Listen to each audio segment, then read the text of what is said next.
Hello, hello, hello, hello, hello everybody to Pixel Chatter number 33. Hopefully you can hear me okay. Get you so you can see me. Here we go. A wildlife photographer leading some people through a 5-day tour of Tassie around Cradle Mountain. We're going to be shooting sunrises, sunsets, maybe some night photography, hoping for an aurora. Again, that would be amazing. To get an aurora over the top of the Cradle Mountain would be awesome. We'll be doing some macro of fungi. You know, one of the good things about being in the rainforest is that you can, use the rainforest as like a natural light filter and spend all of your day in there, which is cool. You got a bit of buffering going on. All right, let me see why that is. What can I do to change that? That's just the internet here is terrible lately. Let me see if I can fix it.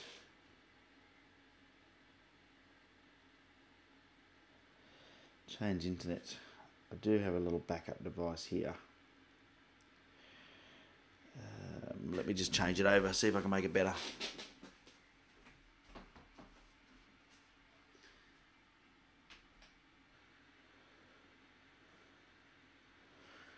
Okay.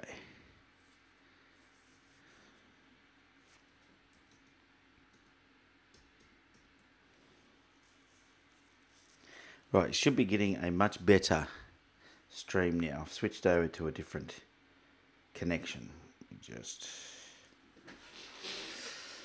should be getting a good stream, no buffering. Let's see what happens this time. Hopefully it's all good. Let's see who's in the chat box. Let's go and have a look and see who's popped in this morning for Pixel Chatter. And hopefully you should be getting me without any buffering and good quality now. Funnily enough, my broadband, national broadband network connection is crap. And I get a better connection, which is what I've connected to now, from a little device that looks something, there we go, like this, that just connects to the 4G network. Australia is just so far behind the rest of the world for internet. Let's check in on the chat box and see who's joined us. Alrighty, who we got here? Oh, where's my chat box gone? Here we go. So we've got Chance here. G'day, Chance Barracuda. How you going? You forgot daylight savings had finished as well. Yeah, I thought about that, and I just realised this morning, I thought that's probably going to throw a lot of people out because they're going to forget what time we're supposed to be starting. Tommy, g'day, Tommy. Are you still in New South Wales, Tommy? I know you were looking for people to catch up with. Maybe we can catch up and do a shoot. I don't know if you're still around or not. Let me know if you are. Who else we got there? Ren, g'day, Ren from WA.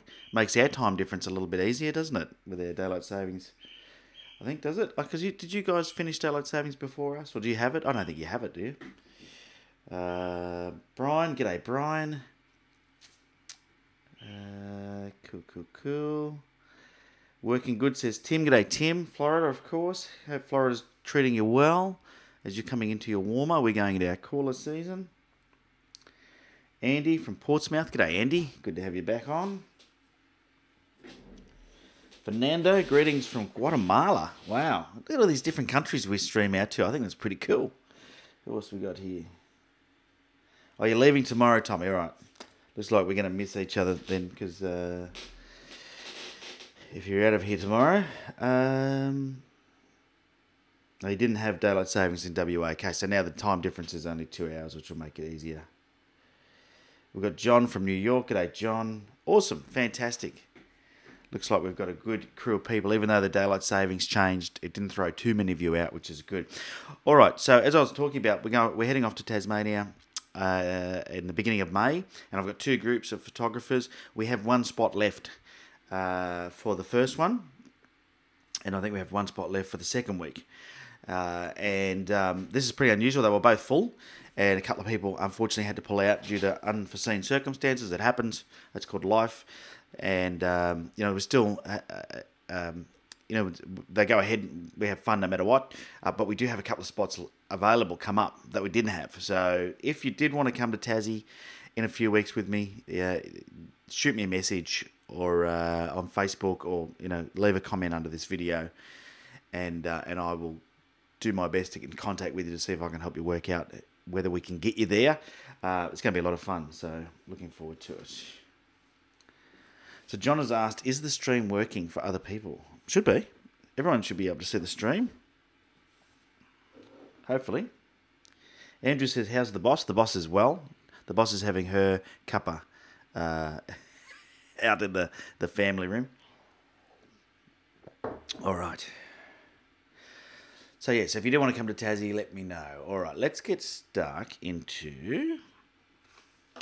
oh, by the way, in previous Pixel Chatter shows, I've been showing a viewer's kit. I don't have a viewer's kit to show you. So if you haven't sent in a picture of your kit, please do. Send it in, and we'll take a look at it. Also, for those first 2 weeks of May, I won't be live streaming the Pixel Chatter show. However, what I'm going to do is I'm going to try and do a couple of live streams from Tassie. We'll see how we go, because I don't know what the internet connection's like at Cradle Mountain. I can't remember. In fact, I don't think there's any, so it might not happen. But I'm going to try and do something at some point when I'm in Tassie.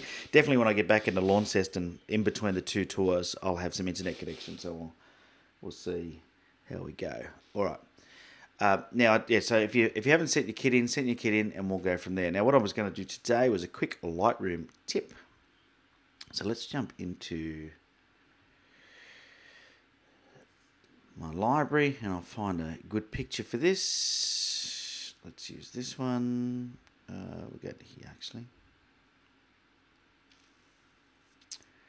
Let me show you my right screen up for you. Here we go. Alrighty, so this is a picture from one of my favourite spots in Sydney. It's totally irrelevant why I'm telling you this, but I thought you just might be interested in case you want to go and shoot it. It's a place called Turrametta Beach, which is North Narrabeen. And in the winter, the rocks get all this beautiful green moss on them, and just love going there. And there's like this channel of water comes through the rocks at the right tide. So you've got to go down there sort of at a lower tide than normal, and you get this shot. Anyway, my tip, that's got nothing to do with my tip, by the way. That's just me telling you a bit about where that photo was taken. I'm going to try and bring the chat box up for me here so I can see if you've got any comments. Yep, it's all good. Okay. Cracking image. Yeah, thanks, Andrew. Hey, one of my favourites. But I'm going to show you a little trick with the spot removal tool. So we're just going to jump into the develop module. And if you remember one of my previous tips to do that, you just press the D key. And the D key goes straight into the develop, so it saves you having to worry about using your mouse. Now, if you want to do spot removal, which is this one here, you can press the Q key. So we'll do it once again. And the way I like to remember that is if you have a look at the spot removal tool, it sort of looks like a Q. I mean, it's not. It's got the line out the side. But I really like not having to worry about using my mouse. If you want to make the spot removal tool bigger or smaller, you use your square bracket. Left square bracket makes it smaller, right square bracket makes it bigger. So instead of having to go over here to size, I can do everything with my keyboard.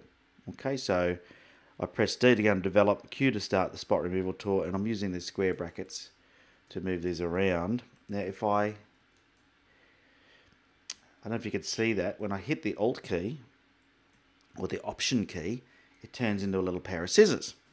Now you're probably wondering, why does the spot removal tool turn into a pair of scissors when I press the Option or Alt key? Does anyone know? Why does that happen? See if I can get an answer from someone before I show you how it works. I don't know how well you can see that, but it is turning into scissors. If I do it over a real dark spot of the image here. Does anyone know why it's doing that? I don't know how behind my stream is, because the chat box is not lighting up with answers, so maybe no one knows. I'm going to show you. Okay, so let's say you want to do some spot removal. You've got yourself to this point where you've got your spot removal tool up and running, and you want to remove some spots. And this isn't a great image because it's already processed, but let's say there's a spot here I want to remove. So I use my mouse and I remove the spot like that. Okay, and sometimes what happens is stuff like this happens where Lightroom gets it wrong. So if we just go to that, and I don't know if you've ever had this happen where Lightroom gets it wrong, and you've had to, then what you have to do is you have to go here you have to select it and you have to press the delete button. So let's do that again. We do a spot removal. I'm forcing it over here to make it look to get it wrong. And then it's got it wrong. Now, if I don't like a spot removal, rather than having to muck around with delete keys, etc., whilst I'm in my spot removal mode, because I'm moving my spot removal tool around and I'm making spot removals. If it gets one wrong, all I have to do is hover over the spot I don't like, press the Alt key, click on it, and it deletes it. So I'll do that again for you so you can see. So here's my spot removal. Lightroom's got it wrong. We don't like the way it's done it. It's done a couple of them now. So we hover over the one we don't like, press the Alt or Option key till it turns to scissors, and click on the spot you don't like. Okay, you see how that disappears? So I'll do a few of them so you can see how easy it is to change. So every time you do a spot removal, you see it leaves this little dot. So all you do, hover over it, press the Alt key, click, and it deletes the spot. See that? Now you can, in fact I'll show you that next week as another tip, you can select several spots and delete them all at once as well, which is kind of cool. But this is what I find is a really quick way. So quite often it does that. Look how wrong it got that. Hover over it, Alt or Option key, just click, deletes it. Okay, so nice and quick. And I'm all about efficiencies. For those of you that know me, I like to make things as efficient as possible, and so that's what that's all about, is making it super efficient. And these little tips, they're things that I've just learned over time, trying to work out all the shortcuts. Now, some of the shortcuts, you can just hover over things on Lightroom, it tells you what they are, but some of the shortcuts aren't even obvious.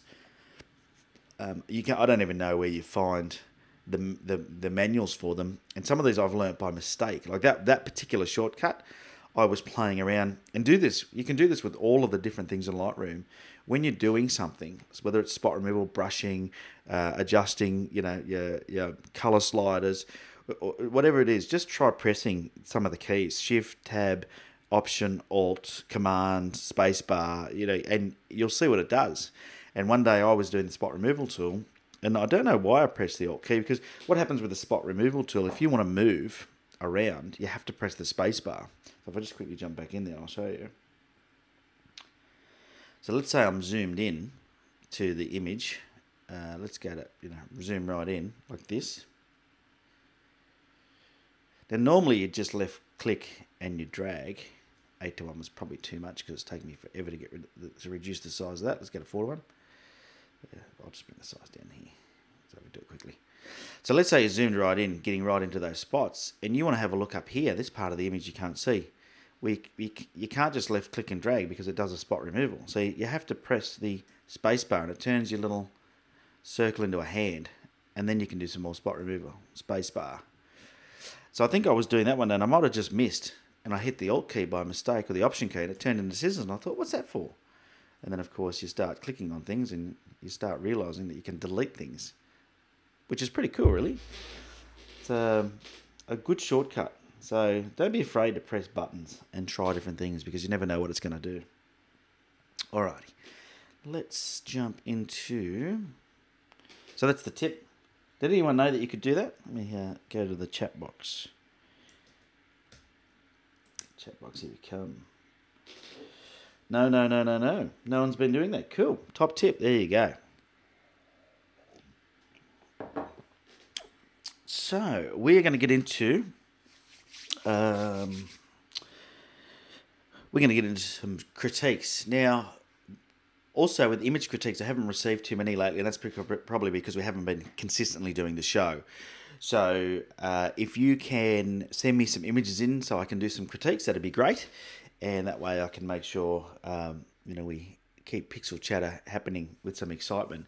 Now, before I do some critiquing, I was going to do an edit on one of my own images that I took in Tassie originally. Where are we? What's going on? Just trying to look around my camera so I can see what I'm doing. And this is an image that I took with my Fuji X-T1 when I was in Tasmania about a year ago. And I thought what I'd do, let me find it. is show you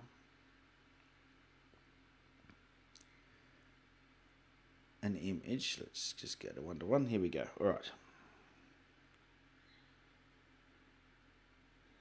G'day, Greg Wilson, and welcome to your first live stream. Yes, we do have to do the challenge winners as well, Brian. Don't worry. We'll get there. We'll get there. Where are we?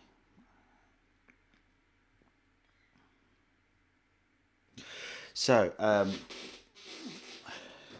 this here is an image I took with the X-T1 in Tassie about a year ago. And it's of a viewing, I don't know what you call this, a viewing centre. I don't know, a visitor centre on the top of Mount Wellington. Amazing place. And it was sunrise. And as you can see, it's quite a dark image. Now, there's a reason for that, and that is because we... Going to develop module quickly. If we went any higher in the exposure, you'd get a lot of clipping. Let's just turn the clipping on. So let's see where it disappears. So look at that. Even at the exposure I took it at, there's a little bit of clipping there. See the red? So you've got to shoot it dark if you're shooting into the sun, otherwise you're going to end up with an overexposed image. So, and now this is out of the Fuji X-T1, and I wanted to show you this because I saw something online the other day about, you know, getting the latest camera. Once again, I mean, it happens a lot. We hear it all the time. And talking about dynamic range and what cameras can and can't do, and just trying to find my cleaning cloth because my screen has got some fingerprints on it from where my nephews have been in here. There we go. You can't see me doing that, but that's what I'm doing, if you're wondering why I'm making noises. But, yeah, I saw something the other day about dynamic range in cameras. Well, this is the Fuji X-T1. Not the oldest of cameras, but not the newest of cameras. It doesn't have a huge amount of megapixels. You know, it's a crop sensor. It's, you know, it's got a few things going against it. It's mirrorless. You know, people have you know, said they're not as good at capturing dynamic range, and et cetera, et cetera. But for me, I haven't had a problem with it. So I thought what I'd do is just show you how, you know, you can take an image, get the exposure right in camera, and be okay with having some shadows. Now, you're not going to pull all the details out. That's probably goes without saying. If I click to show you the shadows, you can see how much of the detail is lost down the bottom here. But if the detail's not important, or you're going to crop it out, because quite often I think about my shot when I take it as to what I'm going to crop out, you can actually purposely take a bad photo. Now, when I say take a bad photo, take a photo that's not exposed correctly across the entire frame. Because a picture like this, I took knowing that I was going to do this. Okay, and you may have seen this picture. I've edited this picture before. Now there's a lot less of that underexposed loss of detail in the image. Okay, and you can already see the difference that crop has made to this image. So now what I can do is I can start thinking about, okay, let's see if I can fix it. Let's just bring the shadows up a bit. Now you've seen all that detail's back. Now this is the amazing thing with modern cameras, is that it doesn't take much. I mean, I've just, let's just see where we actually lost the blue. There's the blue there, there it is there, there it is, just about to disappear. If we want to make it easier, we hold down the Alt key whilst we do that. Here we go. Get rid of that blue right there. So I'm just holding down the Alt key as I do it, or Option key. So there's still a little bit of blue there, but a bulk of the blue goes at around about plus 40. Okay, these little bits like under this rock here aren't going to matter. You know, it's the back of a rock. If I wanted to, I can increase the exposure slightly as well. But I need to keep in mind that when I do that, I might start blowing out my highlights. So you can see that happening here in the middle now. But that's okay, because I haven't dragged the highlights down yet. Right? So I bring the highlights down. Like, I can bring the highlights down that far that when I bring the exposure up, I don't lose it. There's one whole step. Say a +1 in my exposure, and I haven't got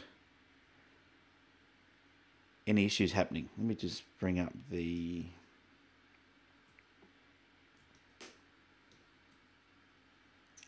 the chat.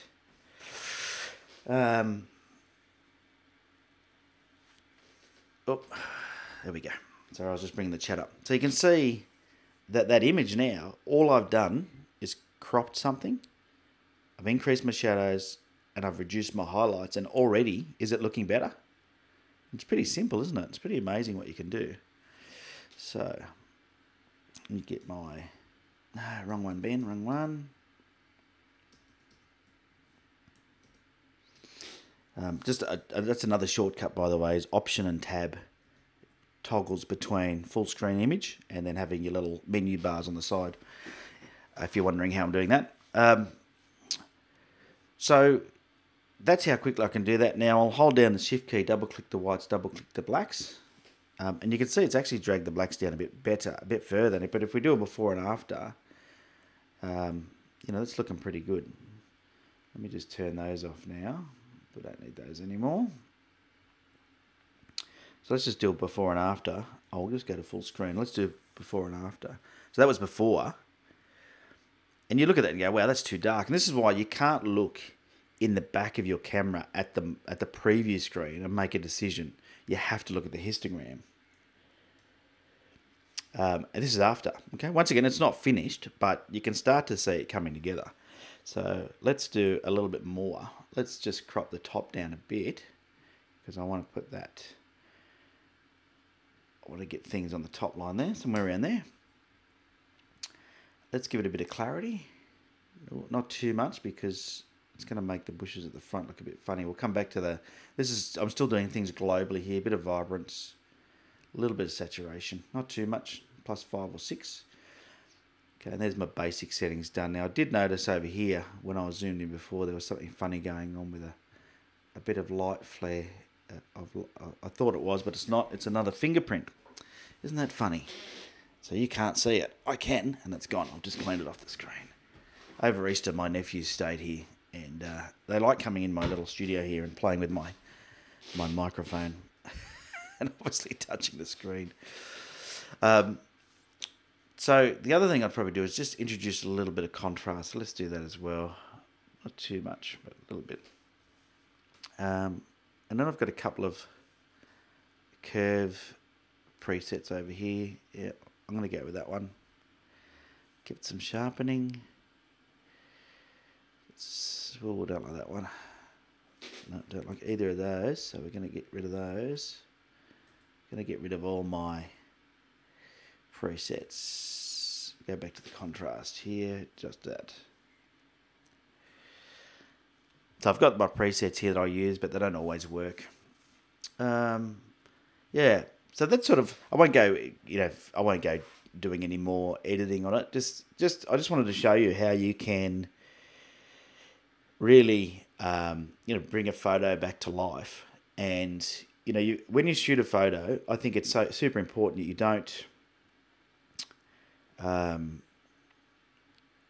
you don't worry too much about how it looks in the screen of your camera in the preview, because if we go back to the before and after, if you saw this in your preview, you're probably going to go, wow, that's pretty flat. And what happens, a lot of people actually send me messages and go, I'm taking photos, I've gone and bought this amazing camera, and it just doesn't look very good. Well, this was, a Fuji X-T1. This was a good camera. Fuji are pretty awesome makers of cameras. And it's a pretty flat image. Now, it's a raw image, so there's no in-camera processing happening. So when you take a raw image, you're going to have to do some work on it. And you saw that with just very minimal work. We've now got something that looks a lot better and probably represents the view that we saw when we were there. So hopefully that helps you. Because like I said, I did see it the other day on online, and I thought, why are people so hung up with pixels or megapixels or dynamic range, or there's not too many cameras now that don't give you the ability to really pull the shadows out and put the highlights down.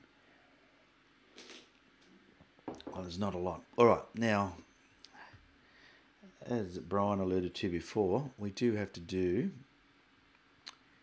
the winners of the VIP. Now, if you don't know what the VIP challenge is, by the way, peeps, We have a VIP group, which is a private Facebook group. And the way that you can join that is you go to patreon.com/on3legs. You'll see a link in the description. And once you're in the VIP group, you can join the challenges. Let me bring the challenge up. And typically they're a week-long challenge, unless something unusual is happening, and then we end up with an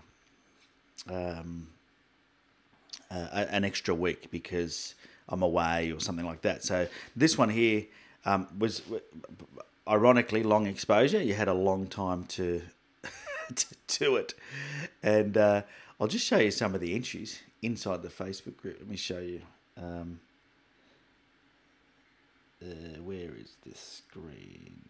Here we go. Let's jump over to this one here. Yeah, here we go. All right.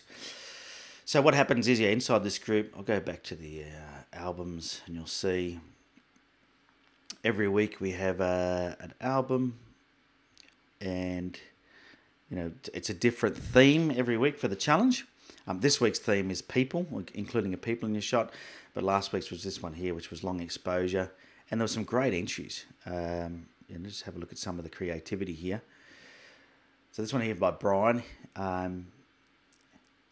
6-second exposure. You can see the train going through there. I love the fact you can sort of see, everything behind it as well, like the signs. And you see the A-frame here. Pretty cool. So that one was from Brian. So that's that was another one. I prefer the other one. I think Brian did as well. That's why he uploaded it. We've got the lightning strike there. Pretty cool. From Tommy. A 25-second exposure of Whale Island. Is it supposed to look like a whale? Heron Point boat ramp. You can see how smooth the water is there. 25 seconds there from Ren. Another one from Ren. Bit of light painting. I don't know what you've used for that. It must be one of those light sticks, is it? So that's pretty cool. One of my favourite things to do is get the clouds moving. So you see the moon reflecting on the lights. Stephen took this one, Killing Falls. Believe it or not, 1/3 of a second. So not that long an exposure, but there was a discussion, as you can see, about that you don't need a long shutter speed to get that beautiful effect with the water. So good job, guys. Always love this effect when the waves are coming under your feet. It really immerses you into the image. Nice foreground too with the rock. Really liked it. Another one by Steve. Brian.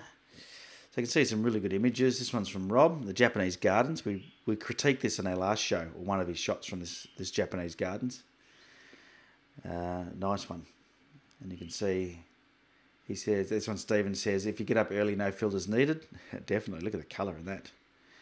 They're beautiful. So some good shots. All right, there we are, back to the beginning. So we have to pick a couple of winners.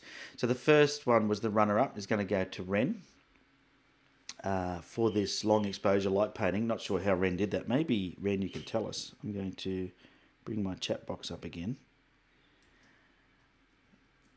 There's my chat box. Why is my chat box not coming up?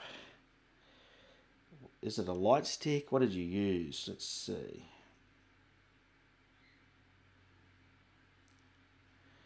Anyway, Ren might pipe up soon and tell us, but well done, Ren. So you get the runner-up, or the honourable mention for that one. And the winner goes to, drum roll please, Steve Algie for this one here. Really nice shot, Steve. Well done. Good to see that you're working on your technique and making sure you kept the detail, and that's really important. I don't know if you can all see the detail in this waterfall, but it's a great shot. So well done to Steve and Ren and everybody who put their entries in. You've done a great job, and I'm looking forward to seeing this week's entries, including a person in your image, because that's something new. Something that we haven't done, and something that landscape photographers typically don't like to do, is put people in their images. So it's going to be pretty interesting to see that. Let me just jump into the chat box there. I wish it was simpler to use this, but there you go. Yeah, light sticks. Yeah, there you go. 7 different types held by people dancing about. Yeah, it's quite different, very abstract. Something I wouldn't think of doing, but I thought quite unique, and interesting. And I've seen people use steel wool and they spin it around, or you can use different lights. But very cool effect. So there you go. Well done, lads. All right, let's jump into. Yes, sorry, before I do move on. So yeah, if you do want to participate in the VIP challenges, links down below, patreon.com/on3legs. Come and join the VIP group. Not only do we have the challenge, we chat during the week in our private group. The other thing is that we have VIP hangouts, and they're a bit of fun as well. And it's where you get to join us. You can use your audio or video. Most of the guys join in with their video and their audio. And we just unmute everybody, and it's just like hanging out at the cafe or the pub and having a chat. It's a bit of fun. Alrighty. John says, I like to put people in my images. Well, you should be good with the challenge this week. Okay, so let's jump into image critiques. Now, if you do want your images critiqued on the show, then hang on, I just need to change the thumbnails. There we go. So I'm showing you the right thing. If you do want your images critiqued on the show, send them to ben@on3legs.com. Once again, down in the description, exactly how you do that. Or you can send me the images through Facebook Messenger, through my Facebook page. I don't mind how you do it. Make sure, though, whatever you send me, in fact, the Facebook page, I think, strips the EXIF out. So it's probably, if you do it through the Facebook page, you have to send me the EXIF information separately. If you do it through email, then the EXIF information will be retained in the images. Make sure it is, because I use that when I critique your photo, when we look at the technical side of taking the image. So ben@on3legs, that's with the word 3, and .com. Send me through your 3 images, and I'll critique them live on the show. All right, so let's jump into Lightroom and we'll do the critiques. So I've actually got 3 images in here. One of them, I'm going to try critique, and it was interesting because Rob Roy sent. There's 2 of these are from Rob Roy, by the way, which are the 2 on the right from the Japanese garden. So the duck and the tree. The one on the left there is from Kyle Finley. Thanks, Kyle, for sending that in. And Rob sent me, he said, I know you don't normally do other things besides landscapes, but I thought I'd send you this because I like the photo, etc., etc. So I said, all right, well, why not put it on the show and have a bit of a look at it? Because I think it was a good image. And I thought I'll see what everybody else thinks. Maybe other people have got some ideas as to what you could have done differently and get some other people involved. I'm just going to bring my chat box up so I can see. Oh, why has it done that to me? There we go. So let's start with this one here. Now this one here was sent in by Kyle Finley. And Kyle Finley is relatively new to submitting images to Image Critique at Pixel Chatter, and we did critique one of Kyle's images on the last show. So he sent in 3 images, or maybe the show before. It was one of the aeroplane taking off in the sunset. And so we're going to critique another one of Kyle's. Thanks for sending him in. And, I thought we'd start with this one because I think that I don't know. I mean, it's all about creativity, right? So whatever you take, whatever photos you take for yourself, that's fine. If you enjoy them. This is not a photo I would take, but I want to preference that by saying, it doesn't matter what I would do. Even the changes that I make to these images or anything that I make to make them the way I'd like them, doesn't mean that, I'm right and you're wrong. I'm not about that. I'm about us all working together to learn from each other. I learn just as much from doing this as you guys do, I'm sure, if not more. So I get a huge benefit. So for me, I wouldn't have taken this shot. I feel it's good for practice because you're learning a bit about how to control light, especially shooting into the sun. And there's a few elements of this photo that we need to fix as well. So, from a technical point of view, we'll have a look at that in a second. I don't have the EXIF information. So this is one of those examples. If you have a look over here, you see I've got no EXIF information whatsoever. So it's important for you to send that through. Now, I do know it was a relatively quick shutter speed. It looks like a fish here jumping through the sky. I don't know if you can see that. It's not a fish. I doubt it's a fish. But it does look like a fish, a jumping fish, a flying fish. But that tells me it was a relatively quick shutter speed. And, I'd say the aperture was relatively in the middle somewhere just because of the starburst coming off the sun, but I might be wrong. But I'm just guessing, right? The other thing I can do is have a look to see if there's any noise or anything, but I'm not seeing any great amounts of noise.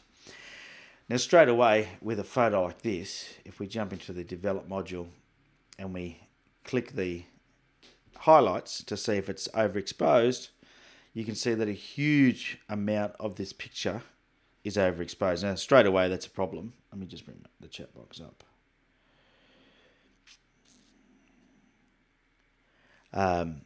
Straight away, that's a huge problem. So you've got to be really careful when you're shooting into the sun.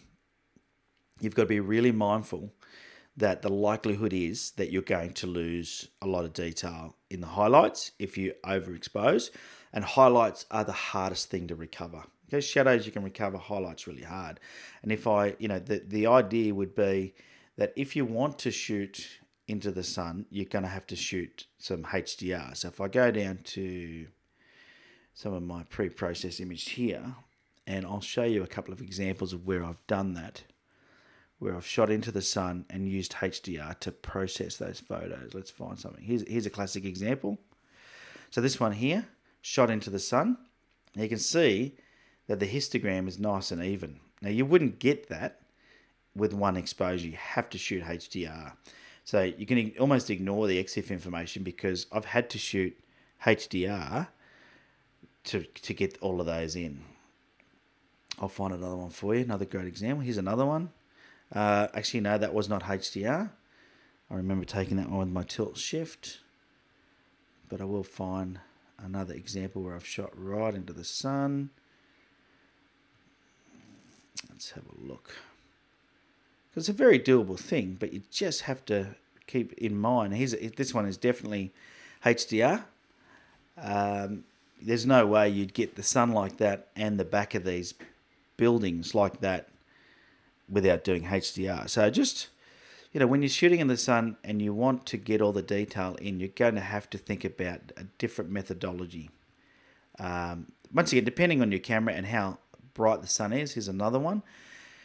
Now this one, for example, is not HDR, but definitely lost details here, but it's pretty isolated. Okay, so it just depends on how extreme the dark is to the light. Let me find some other ones here.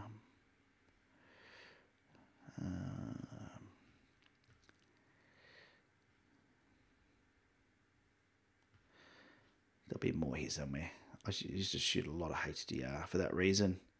It's the only way to really get the shot, isn't it? Is to shoot HDR. Let's go to...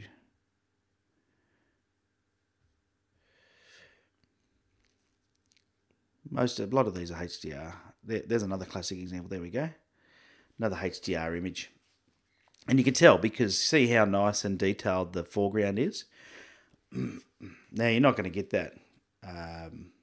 You're not going to get that unless you do HDR. So that sort of just gives you a bit of an idea of what you need to think about. So let's just jump back into where we were. Get back into the develop module here. Excuse me. Bit of a frog in the throat. So straight away, that's a huge problem for me is you've just overexposed all of that area. And that's a technical issue because it's going to be very hard to fix that. Like, let me go into basic and I can bring the exposure down. Let's bring it down. So I can bring it down to move it down. So I've done that. I can bring the highlights down. See how the sky's going greyish now and we're getting weird stuff going on? I mean, see that? So there's pixelating around stuff. So it's very hard because we've just lost the detail. Unfortunately, we have totally lost the detail in our picture. And if we do the same with the shadows, we've lost that detail too. So if I highlight both and you look at this image, very little part of the image has been retained through the detail. And so, we've got to be super careful. Now, having said that, if, you're going for a real high key effect, then you've got it. You're going for an interesting effect of the sun coming through the trees, you've got it. There's a few things that I would definitely fix. I would get rid of this flying fish, or whatever it is, just with the spot removal tool like that. I'll get rid of anything that doesn't make sense. This branch coming out of the side, this antenna, or whatever it is, it can go. Now, because it is just all blown out, it's going to be really easy to clean up those things. The other thing I would do is I'd probably get rid of all of these little spots down here, because anything that's just a weird white dot I would get rid of to try and improve the look of the image. And I would make the crop. It's very rare that I would do this, but I'd make the crop to center the sun in the middle as well, something like that. Just to try and make it more interesting. I don't know, maybe that crop's wrong, but let's try something else. Let's crop it up a bit, just so we have more of the tree and the sun. Something like that I'd probably do. There we go. Let's keep doing more spot removal here. Why is that doing that to me? Let's get that out of the way. Something weird going on there. So there's a good example of spot removal going wrong. So we'll just remove them all. We'll start again. Let's do this one here. Let's move it there. There we go. So this sort of gives you an idea, but I think for me, this photo I would have had to just not use at all, because it was just, the exposure was so out of whack. And just got to be careful. Got to be really careful, because all of that, you can see all of those pixels are gone. Finito, you've lost the detail. You can sort of recover them, but with highlights, for some reason, when you try and recover highlights that are overexposed, is they turn grey, and you just end up with this really grey looking background. And that's just 18% grey probably. It's just all it can do. There's nothing else you can do. Alrighty. So hopefully you found that helpful. I don't know what other people think about that, but Kyle, keep getting out there taking photos. Please, whatever you do, don't be discouraged by that. I really appreciate you setting that in, because it's a good example of what can happen if you're not watching your histogram and you're not thinking about your highlights and your shadows as you take a photo. As for the composition and the rest of it, just keep working on that as well. And send me in some more photos. We'll keep critiquing them for you. All right, we'll jump back in. Let's change to a different one here.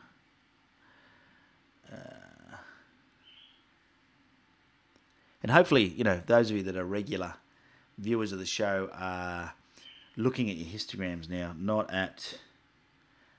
Oops. Don't quit. Oh, no.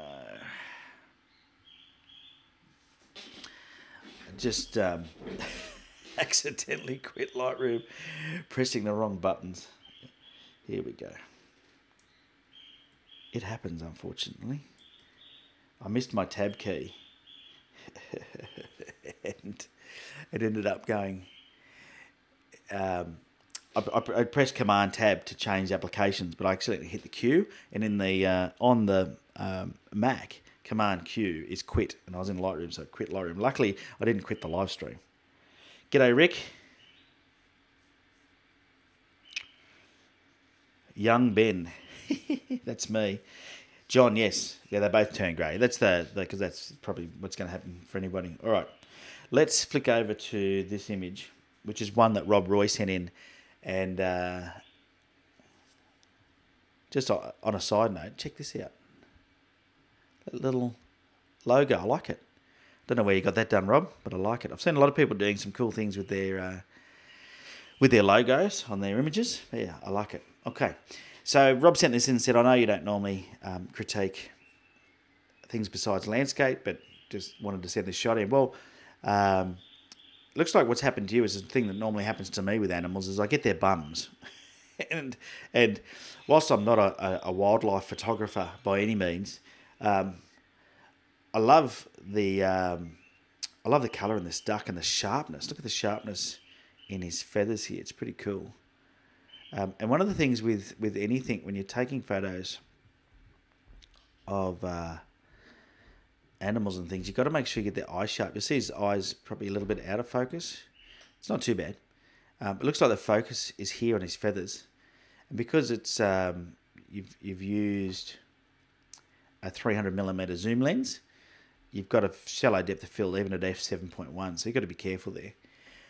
But I doubt you could have gone slower because it was 1/10 of a second at 300mm, and the rule of thumb is, you know, you want to go you want to be 1/30th of a second or higher because of the 300mm. But you've got away with it here. It's not blurry. It's relatively sharp. But you've shot the bum, and this always happens to me as well. And I think, which is out of focus, the reason I always get the bum is because animals, you know, by their nature, don't like people or cameras, so they run away, and I end up getting the bum. So you'll see wildlife photographers sit in hides and things. They sit in places to be inconspicuous, and they do that so the animals don't know they're there, and then they act in their normal way. I love the fact he is looking back over his shoulder, though. So in some ways, it's a great shot. It's well composed as well. I mean, if you look, we jump into the develop module and put the rule of thirds over it, you'll see that you've absolutely nailed the composition by putting him on these lines here. You could probably have maybe, you know, brought it in a little bit to really enhance it, but I don't think you needed to. That's probably didn't change much. So it's not my thing to do people or animals, although I will be doing some wildlife when I'm in Tassie, because we'll be with Michael, and I'm sure I'll learn a thing or two about getting the zoom out. So that's it for critiquing that one, because I don't know much about wildlife. I don't know what everybody else thinks. Let's jump into the chat and have a look. What are people saying? Classy. Oh, what's going on there? Back to the Lightroom there. Classy signature. Yeah, everyone else liked the signature as well. Yeah,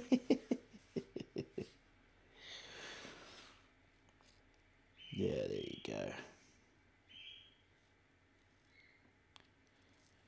Yeah, sorry, Greg, you're right. 1/300th of a second. So the rule is, if you're at 300mm, 1/300th of a second is the minimum you should be at. I would say he was on a tripod, maybe. Who knows? The good thing about this image that I do like is the way the background is blurred out, and it looks great. So, yeah. Anyway, something to think about. Not my normal thing to critique. So let's jump back to his other image, which is sort of landscape. I should better get there by doing this. There we go. So,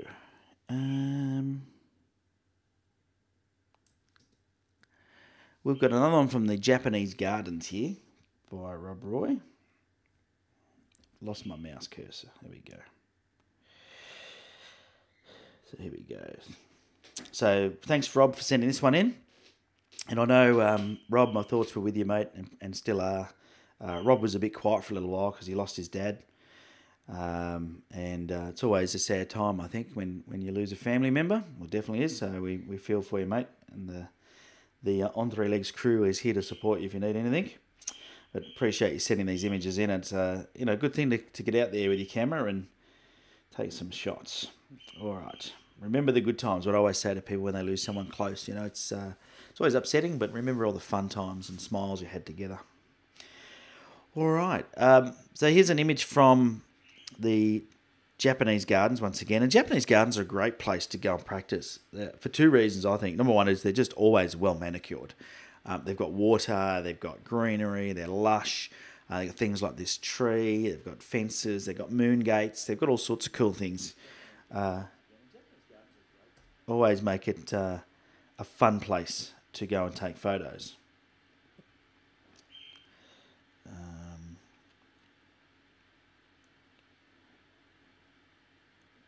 Sorry about that. I was just something going wrong here that I fixed. For me, the problem with this is it's very busy.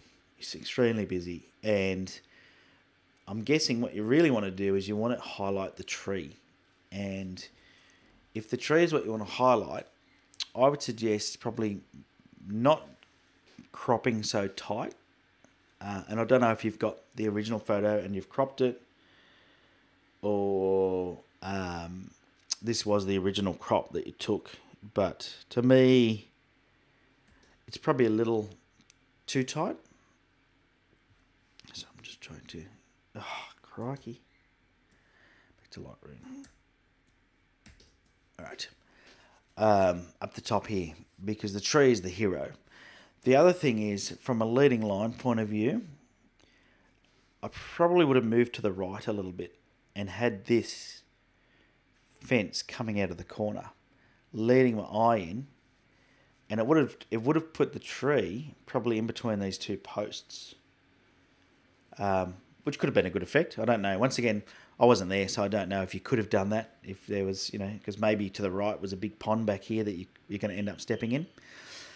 But I probably would have moved around a little bit from that perspective. The other thing is, if you really want to have something like this stand out,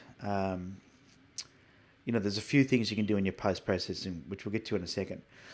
Let's look at the technical details, and then we'll do a bit of processing to see. But that's my take on composition. I think it could have been done a little bit differently, because I'm finding myself a little bit, my eyes are wandering all over the place trying to work out where to look. So from a technical issue, ISO 100, cool, 28mm, and this was with your 28mm lens, so you've got no choice. F10, that's a good aperture for getting things in focus throughout the whole frame, and 1/6 of a second, which is fine. So everything there's good. Nikon D500. From a technical issue, you've done everything well. As I said with the composition, a few things distracted me. And then this rock here is really quite bold and in my face. Like I said, I probably would have moved to the right a little bit to try and get this leading line into the corner.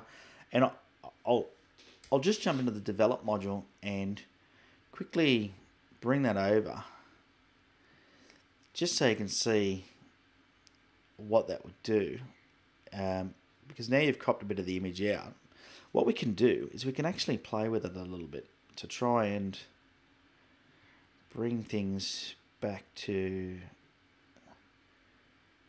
into the picture like this maybe. So sometimes, I think I've cropped too much off the top there. Let me just undo that at the top a bit. Let's go up here a bit more. Sometimes what you can do is... there we go. Yeah, I like it like that. Let's see how that works. That works. Sometimes you can do is crop closer like that. So now we've brought a bit of the focus into this fence here, and into that we've really made the tree a bit more of a hero. We've still got a little bit of work to do to make it pop, but because you'd already cropped the top off, the other thing you can do with the tree is you can really cut it like this, so you get in close, and that can work really well.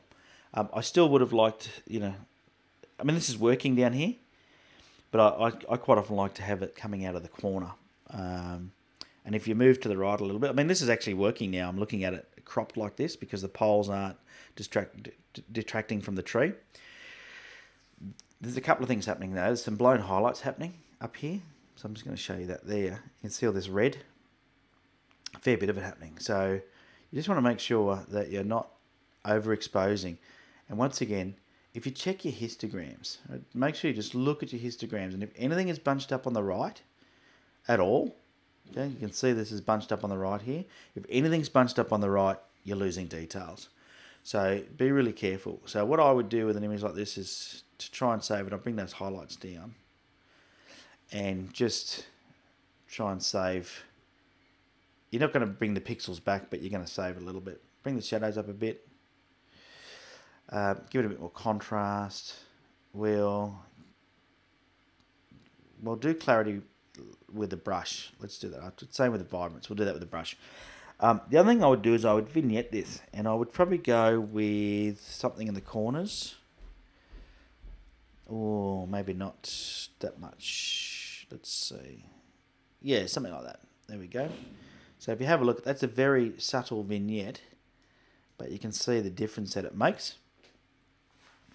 Because I don't want the attention to be up here on this top right hand corner where it's quite bright. I want to bring the tree to life. So the way I'm going to do that is with a brush, and you can see my clarity is at 100. And what I'm going to do is I'm going to brush the tree with clarity. And in particular, what I'm going to do is I'm going to just do the branches and the main branches. I'm going to really give them a bit of a kick. Same up here. Now clarity, what clarity does is it sort of, I don't know exactly what it does, but to me it it sharpens and increases contrast in a way that you can't do in another way. So I find this a good way to do it. Using the clarity brush, I'll get this rock, hit him as well because he looks good, and this fence here with the clarity. And you'll just see what it does is it just starts to really make them pop. And, you know, that's a good thing. We want it to pop. I'm going to get the spot removal, and I'm just going to go in here and get rid of, if I can, try and get rid of, if it's going to work. Let's see, can we make it work? Does that work? Let's have a look. Yeah, that worked. I'm just going to get rid of some of these that are on the trunk if I can. Just to sort of really make the tree trunk stand out a bit. I like that. It's nice. Same with this here. I would probably do it in Photoshop and just clone this out, but it's fine. That's good. Looks okay like that. The other ones that I think are a bit distracting, and I mean you can't control this when you're in the Japanese gardens. You definitely can't go around trimming their trees. I don't think they'd like it. But this is a great way just to make some adjustments to suit yourself. And just move things around a bit. And it's easy to do with foliage. You'll see it's very hard to see that I've done that once I get rid of the... Like if you didn't see me do that, you'd never know. That looks good. The other thing I'll do, let's grab another brush. Let's grab a new brush. Get rid of clarity now. And let's... we'll go saturation 100. We'll bring it back. But let's really bring these colours out in the tree. And make the tree the hero. Okay, here we go. I'm just brushing around the colours. You can see them popping to life there. And we really bring it to life. Okay. And we'll do a little bit at the base of the tree, not too much. I don't want it to detract. But really my aim is to get the tree to pop to life. So it really stands out. So let's have a look at that now. Let's go to a before and after.